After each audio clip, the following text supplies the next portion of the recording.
दोस्तों, क्या कभी आपने सोचा है कि सरकारी नौकरी की तैयारी में सालों क्यों लग रहे हैं? इसका एक महत्वपूर्ण रीज़न है निरंतरता, जो आज के विद्यार्थियों में है ही नहीं। हर 5 मिनट में आज के समय में विद्यार्थी व्हाट्सएप, यूट्यूब या इंस्टाग्राम के नोटिफिकेशन में बिजी है, अपने दोस्तों और फैमिली के कॉल लेने में बिजी है। दोस्तों, as a selected candidate I can tell you that continuity is the key weapon of success, यानी कि निरंतरता ही जो है वो सफलता का सबसे बड़ा हथियार है। मैं वीडियो के बीच में डिस्कस करूंगा आपसे। स्वागत है आप सभी का एनटीपीसी प्रीवियस ईयर के जनरल अवेयरनेस मॉक टेस्ट में। ये चौथा वीडियो है। चलिए शुरू करते हैं। कौन सा हानिकारक गैस ऑक्सीजन की तुलना में हीमोग्लोबिन के प्रति अधिक आकर्षण रखती है और इस कारण यह मानव श्वसन को गंभीर रूप से प्रभावित करती है? आपके पास है 2 सेकंड, आप जवाब दीजिए। दोस्तों, ये क्वेश्चन कुछ नहीं है, ये क्वेश्चन बहुत ही इजी है, बस इसे घुमा करके आपसे पूछा जा रहा है, ठीक है। और काफ़ी बच्चे इस क्वेश्चन को गलती भी किए, ठीक है। एक्चुअली ये भी प्रीवियस ईयर क्वेश्चन, ये सही उत्तर है कार्बन मोनोऑक्साइड। कहा क्या रहा है कि कौन सी हानिकारक गैस ऑक्सीजन की तुलना में हीमोग्लोबिन के प्रति अधिक आकर्षण रखती है, यानी कि जैसे ही आपने सुना होगा कि कार्बन मोनोऑक्साइड की वजह से दम घुट गया। क्यों घुटता है?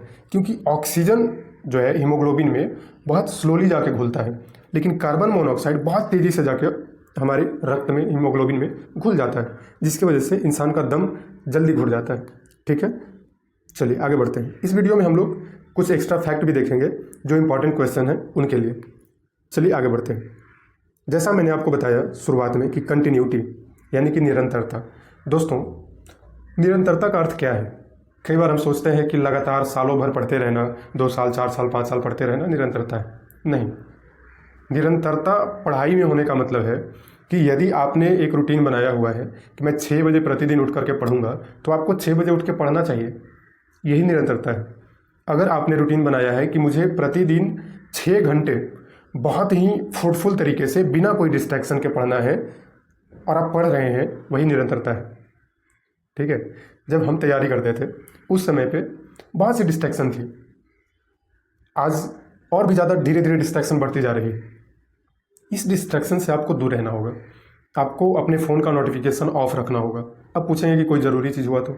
नहीं, कोई ज़रूरी चीज़ है तो आप अपने फैमिली मेम्बर्स को बता के रखिए, आप अपने इंपॉर्टेंट फ्रेंड्स को बता के रखिए कि आप कॉल करें, ठीक है। कॉल में आप अगर इंपॉर्टेंट चीज़ ना हो तो आप उनसे क्षमा मांगिए और उनको बोलिए कि नमस्कार, मुझे पढ़ने दीजिए प्लीज़। ये है कंटिन्यूटी, ठीक है।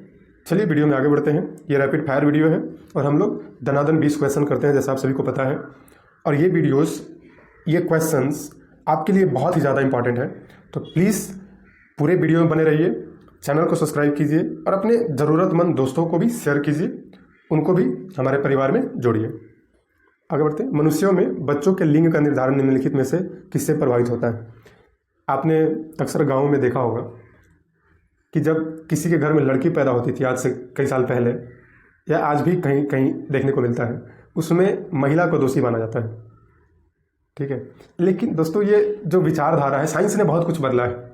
एक्चुअली जितना इंपॉर्टेंट हमारे लिए अपना धर्म है, उतना ही इंपॉर्टेंट साइंस भी है आज के समय में। क्यों? क्योंकि जो ये गलतफहमी हुआ करती थी कि लड़की या बहू की वजह से उनके घर में बेटी पैदा हुआ, जो लोग ऐसा सोचते थे कि ये बेटी का पैदा होना श्राप है, आज के समय में बेटियां ही सबसे ज़्यादा अच्छा कर रही हैं। और हर कोई जो पढ़ा लिखा इंसान है वो बेटी पा करके वो बहुत ही धन्य होता है, ठीक है।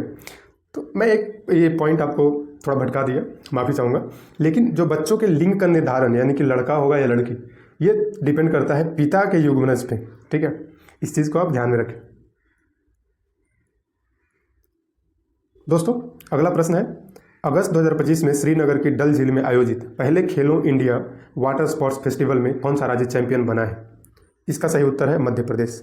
दोस्तों, मध्य प्रदेश जो है चैंपियन बना है। ये क्वेश्चंस बहुत इंपॉर्टेंट है और डायरेक्टली ये क्वेश्चन पूछे जाएंगे। आज के जो क्वेश्चन है वो डायरेक्टली आपके एग्जाम में पूछा जाएगा, ठीक है। इस हिसाब से मैंने डिजाइन किया है। प्रसिद्ध हिंदुस्तानी गायक विलायत हुसैन खान निम्नलिखित में से किस घराने से संबंध रखते थे? दोस्तों, इनका संबंध आगरा घराना से था, ठीक है। ये घराना जो है स्पेशली बहुत कम है, क्वांटिटी इनकी बहुत कम है, लेकिन CBT 2 में आपका ये घराना बहुत इंपॉर्टेंट होने वाला है, इसलिए आप ध्यान से सारा का सारा घराना देख के जाइए एक बार। मोस्टली ग्वालियर घराना, रामपुर घराना, जयपुर घराना, जो भी ऑप्शन मैंने दिया है ये काफ़ी इंपॉर्टेंट है। कह रहा है कि केक और इडली की मुलायमियत बेकिंग सोडा की निम्नलिखित में से किसके साथ अभिक्रिया से निकलने वाली कार्बन डाइऑक्साइड गैस के कारण होती है। यानी कि जो भी केक या इडली हम लोग खाते हैं वो मुलायम होता है, वो किसकी वजह से होता है, तो अम्ल के साथ अभिक्रिया करने की वजह से होता है। ठीक है, चलिए। अबू करंगल योजना किस राज्य के द्वारा शुरू की गई वित्तीय सहायता योजना है। क्वेश्चन कुछ डिफरेंट तरीके से पूछा गया था, लेकिन मैंने आपके लिए क्रक्स निकाल करके आपको दिया है कि अबू करंगल जो है अम्बू करंगल योजना किस राज्य की है। ये तमिलनाडु राज्य के द्वारा शुरू की गई योजना है। अगला प्रश्न की तरफ बढ़ते हैं। हाथ से की जाने वाली कढ़ाई की एक पारंपरिक और जटिल शैली चिकनकारी कढ़ाई की उत्पत्ति किस राज्य से हुई है। दोस्तों आप बताएं इसका सही उत्तर क्या है। दोस्तों जो चिकनकारी कढ़ाई है, ठीक है, इसकी उत्पत्ति उत्तर प्रदेश राज्य से हुई है। चिकनकारी कला जो है ये उत्तर प्रदेश की है। जीआई टैग मिला हुआ है, तो आप जरूर ध्यान रखें। और ये जब आप जीआई टैग का चैप्टर खोलेंगे तो जीआई टैग के चैप्टर में पूरा का पूरा ये सब चीज़ आपको पढ़ने के लिए मिलता है। तो एक बार जीआई टैग को भी देख के जाए, इसलिए मैंने इस क्वेश्चन को इंक्लूड किया है। शैक्षणिक रूप से पिछड़ रहे कक्षा 6 to 10 तक के विद्यार्थियों के लिए किस राज्य सरकार ने मरुसिंचाना योजना शुरू की है। बहुत ही प्यारा प्रश्न है, थोड़ा नाम डिफिकल्ट है, बट आप देखिए अगर आज के टाइम में पैटर्न देखें क्वेश्चंस का, तो मैक्सिमम जो क्वेश्चंस बनते हैं ना दोस्तों, वो दक्षिण भारत के राज्यों से बन रहे हैं। आप इस पैटर्न को समझें, ठीक है। आज से नहीं, ये पिछले 10 साल से ये पैटर्न चला आ रहा है कि मैक्सिमम क्वेश्चन जो है, मैं ये बता रहा हूँ नए स्टूडेंट्स के लिए, ठीक है। तो जो भी क्वेश्चंस बनते हैं वो दक्षिण भारत, चाहे वो नृत्य आप देख लें, ठीक है, त्यौहार देख लें, कोई भी गेम वगैरह हो रहा हो, तो बहुत ज़्यादा क्वेश्चंस जो है दक्षिण भारतीय राज्यों से पूछे जाते हैं। तो आप दक्षिण भारतीय राज्यों को ज़रा ध्यान से पढ़ा करें, ठीक है। इसका सही उत्तर है कर्नाटका, ठीक है। चलिए नेक्स्ट क्वेश्चन है, सत्रिया नृत्य की उत्पत्ति किस भारतीय राज्य के सत्र या मठों से हुई, ठीक है। तो आप जैसा कि जानते हैं असम राज्य से हुई है। मैंने ये क्वेश्चन इसलिए डाला है ताकि आप एक बार पूरा का पूरा रिवाइज करके जाएं, ठीक है।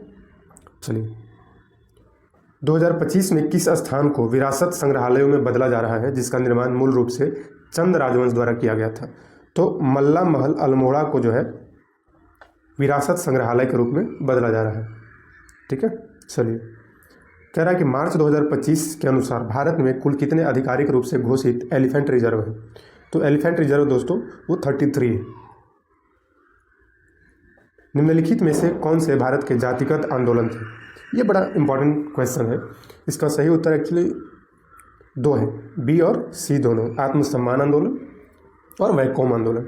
ये दोनों आंदोलन आपको दक्षिण भारतीय राज्यों में किए गए थे। आत्मसम्मान आंदोलन ये 1925 के समय में हुआ था, और ये भी जो है 24-25 के टाइम में हुआ था, 1924-1925 के टाइम में, ठीक है। दोनों चीज़ें आप याद रखें। अगर आत्मसम्मान आंदोलन की बात की जाए तो ये रामास्वामी के द्वारा मेनली लीड किया गया था, ठीक है। रामास्वामी अय्यर कह सकते हैं, एक बार चेक कर ले आप, रामास्वामी अय्यर है या कोई मैं भूल रहा हूँ। और वैकोम आंदोलन जो है वो केरल में माधवन और केलप्पन जैसे कुछ नेता थे जिन्होंने इसका नेतृत्व किया था। ये कांग्रेसी बताए जाते हैं, ठीक है। चलिए आगे देखते हैं। निम्नलिखित में से कौन सा निकाय भारत में ऋण के औपचारिक स्रोतों के कार्य पद्धति पर निगरानी रखता है। तो दोस्तों ये रिजर्व बैंक ऑफ इंडिया है। जैसा आप सभी को पता है रिजर्व बैंक ऑफ इंडिया का स्थापना आरबीआई एक्ट लाया गया था 1934 में। इसी एक्ट के तहत किया जाता, ठीक है। ये काम करना शुरू कर देता है 1 अप्रैल 1934 से। तो आप इसको भी माफ़ कीजिएगा 1 अप्रैल 1935 से काम करना शुरू करता है, ठीक है। और इसका राष्ट्रीयकरण जो है 1949 में हुआ है। ये भी चीज़ें याद कर लीजिए। वर्तमान गवर्नर जैसा आप सभी को पता है शक्तिकांत दास है। मैं इस वीडियो में एक्स्ट्रा फैक्ट बहुत ज़्यादा ऐड नहीं कर रहा हूँ। कुछ इंपॉर्टेंट चीज़ें हैं जो एग्जाम में पूछी जा सकती हैं, वो मैं आपको दे रहा हूँ, क्योंकि ये वीडियो रैपिड फायर है। इसमें सिर्फ और सिर्फ आपके एग्जाम में आने वाले टॉपिक्स को मैं पॉइंट आउट कर रहा हूँ, और कुछ क्वेश्चन जो मोस्टली एक्सपेक्टेड हैं जो आ सकते हैं उसी को मैं बता रहा हूँ।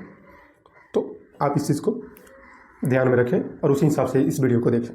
छोटा नागपुर पठार निम्नलिखित में से किस खनिज उद्योग के उच्चतम संकेंद्रण के लिए जाना जाता है। दोस्तों जैसा आप सभी को मालूम है लौह और इस्पात के लिए छोटा नागपुर का पठार बहुत ही ज़्यादा फेमस है, और यहाँ पे यही पाए जाते हैं मुख्य रूप से। किस संविधान संशोधन द्वारा भारत में पंचायतों की शुरुआत की गई थी। तो दोस्तों ये 73वें संविधान संशोधन 1992 के तहत पंचायत जोड़े गए थे। चलिए आगे बढ़ते हैं। निम्नलिखित में से किसे वस्तु विनिमय पद्धति का प्राथमिक दोष माना जाता है?